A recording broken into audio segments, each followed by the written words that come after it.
தமிழக மக்களுக்கு ஒரு வேண்டுகோள். 5 ஆண்டு காலம் திமுக ஆட்சி செய்து தமிழ்நாட்டை நாசப்படுத்தியது போதும். இனியும் நீங்கள் பொறுத்துக் கொள்ளக்கூடாது. நான் சொல்வது குறிப்பாக பெண்களுக்கும் பெற்றோர்களுக்கும் நான் சொல்லுகின்ற ஒரு அன்பான ஒரு வேண்டுகோள். காரணம், தமிழ்நாட்டிலே பெண்களுக்கு பாதுகாப்பு கிடையாது. தமிழ்நாட்டை கடந்த காலத்தில் எத்தனையோ மன்னர்கள் ஆண்டார்கள், அதன் பிறகு வெள்ளையர்கள் ஆண்டார்கள், அதன் பிறகு சுதந்திரத்திற்கு பிறகு எத்தனையோ முதலமைச்சர்கள் ஆண்டார்கள். ஆனால் இத்தனை ஆட்சிகள் மத்தியிலே பெண்களுக்கு பாதுகாப்பு கிடையாத ஒரே ஆட்சி இந்த ஸ்டாலின் ஆட்சி தான். அதை நீங்கள் பெண்கள் நீங்கள் புரிந்து கொள்ள வேண்டும். ஏன்னா இன்னைக்கு வீட்டில் இருக்கிற அம்மாக்கள், என் பொண்ணு ஸ்கூலுக்கு போயிருக்கு, பத்திரமா திரும்பி வந்துருமா? என் பொண்ணு காலேஜுக்கு படிக்க போயிருக்கு, எப்படா வரும், பத்திரமா வருமா?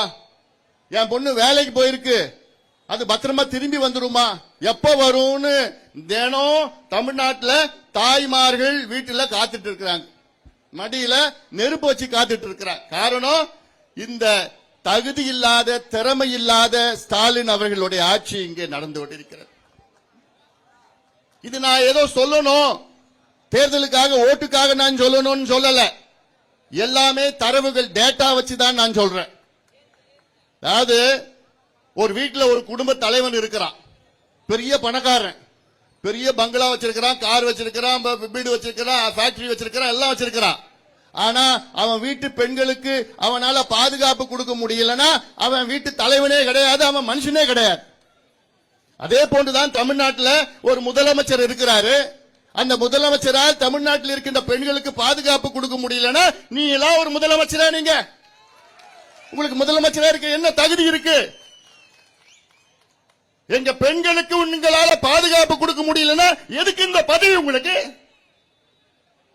இதை தமிழ்நாட்டு பெண்கள் நீங்கள் புரிந்து கொள்ள வேண்டும், தெரிந்து கொள்ள வேண்டும்.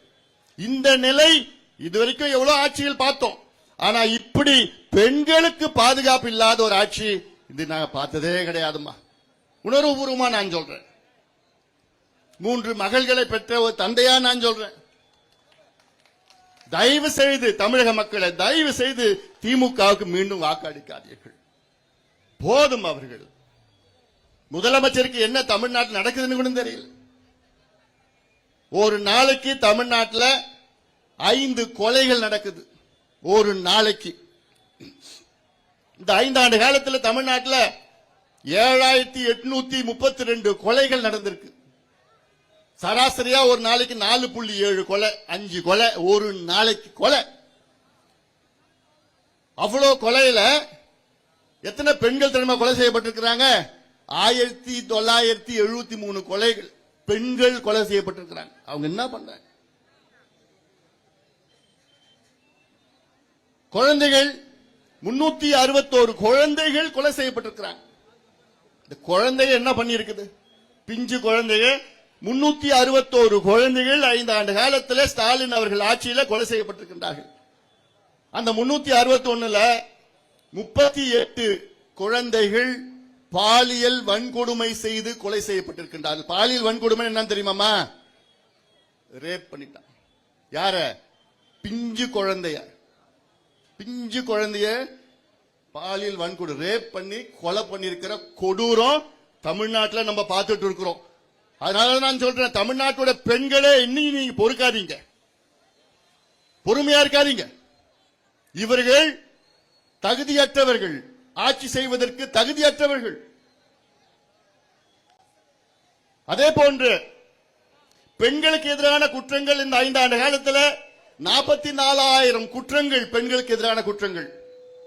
அதுல பெண்களுக்கு எதிரான பாலியல் வன்கொடுமை குற்றங்கள் 2021 பெண்களை கடந்த 5 ஆண்டு காலம் பெண்கள் 2021 பெண்கள் தமிழ்நாட்டில் 5 ஆண்டு காலத்தில் பாலியல் வன்கொடுமை செய்திருக்கின்றார்கள். இது ஒரு ஆட்சியா? அதெல்லாம் வெக்கக்கேடியா, வெக்கக்கேடியா. பெண்களுக்கு பாதுகாப்பு வழங்கலன்னா எதுக்கியா உங்களுக்கு பொறுப்பு? குழந்தைகளுக்கு எதிரான குற்றங்கள் தமிழ்நாட்டில் எவ்வளவு தெரியுமா? 5 ஆண்டு காலத்தில் 62,000 குற்றங்கள் குழந்தைகளுக்கு எதிரான குற்றங்கள். அதுல 27,000 குற்றங்கள் போஸ்கோ சட்டத்தின் வழக்குகள். போஸ்கோ சட்டம்னா என்ன? சின்ன குழந்தைகளுக்கு எதிரான சட்டம் வழக்கு. 27,000 வழக்குகள் போஸ்கோ. அப்போ எவ்வளவு மோசடி ஆட்சி நடக்குது இங்க. அதனாலதான் நான் மறுபடியும் சொல்றேன். ஆனா இந்த குற்றங்களுக்கு எல்லாத்துக்கும் என்ன தெரியுமா காரணம் தெரியலமா உங்களுக்கு? முதல் காரணம் முதலமைச்சர். அவருக்கு கீழே தான் காவல்துறை இயங்கிட்டு இருக்கு. அடுத்த முக்கிய காரணம் எங்க பார்த்தாலும் சாராயம், கள்ள சாராயம், டாஸ்மாக் சாராயம். தமிழ்நாட்டில் 4,700 டாஸ்மாக் கடைகள் இருக்கிறது. தமிழ்நாட்டில் 1,500 மணமகிழ் மன்றங்கள். மணமகிழ் மன்றங்கள் என்ன தெரியுமாமா? கிளப், கூத்தடிக்கிற கிளப். டாஸ்மாக் கடையை மூடுறானா பேருக்குன்னு ஒரு 500 கடையை மூடிட்டானுங்க. இங்க 1,500 கிளப்பை திறந்துட்டானுங்க. கிளப்ல எப்ப போனாலும் குடிக்கலாம். ஆனா கேட்டா நாங்க 500 டாஸ்மாக் கடையை மூடிட்டோம்.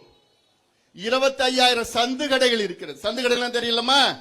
2 டாஸ்மாக் கடை நடுவுல சந்து கடை. ஒண்ணு இல்ல, 10 சந்து கடை இருக்கு. தமிழ்நாட்டில் 25,000 சந்து கடை இருக்கு. சாராயம் விற்கிற, டாஸ்மாக் சரக்கு விற்கிற சந்து கடை. 24 மணி நேரமும் சாராயம் கிடைக்குது, எல்லாம் பிளாக்ல கிடைக்குது. அந்த காசு யார்கிட்ட போகுது? ஸ்டாலின் அவருடைய குடும்பத்துக்கு போகுது. ஒரு பக்கம் மது, சாராயம், இன்னொரு பக்கம் கஞ்சா, போதை பொருட்கள். இந்த 5 ஆண்டு காலத்துல எவ்வளவு கஞ்சா விற்பனை செஞ்சிருக்காங்க தெரியுமா தமிழ்நாட்டில்? 22 லட்சம் கிலோ. இது சும்மா நான் ஏதோ கணக்கு சொல்லல, எண்ணிக்கை சொல்லல. இது அரசு கொடுக்கிற தரவு, கவர்மெண்ட்டுக்கு வந்த தரவு. 2,200 டன் கஞ்சா தமிழ்நாட்டில் 5 ஆண்டு காலம் விற்பனை செய்யப்பட்டிருக்கிறது. இவன் குடிச்சிட்டு கஞ்சா போட்டானா அவன் மனித மிருகமா மாறிடுறான். அவன் என்ன பண்றான்னு அவனுக்கே தெரியல. இந்த சூழலை உருவாக்கியது யாரு? இந்த கேடுகெட்ட திமுக ஆட்சி, முதலமைச்சர் ஸ்டாலின் அவர்கள். ஒரு கையால் ஆகாத ஒரு ஆட்சி. என்ன நடக்குதுன்னு தெரியல. முதலமைச்சர் தினம் என்ன பண்ணிட்டு இருக்கிறாரு? விளம்பர படத்தில் நடிச்சிட்டு இருக்கிறார். ஷூட்டிங் காலையில வருவார், 10 மணிக்கு வருவாரு. ஆக்ஷன் கேமரா அப்படி சொன்ன அப்புறம் ஆக்ஷன், அப்புறம் ஒரு ஷூட்டிங்லாம் எடுத்தோன்னு கட் அப்படி சொன்னா வீட்டுக்கு போயிடுவார். இதான் தினம் இதான் நடக்குது.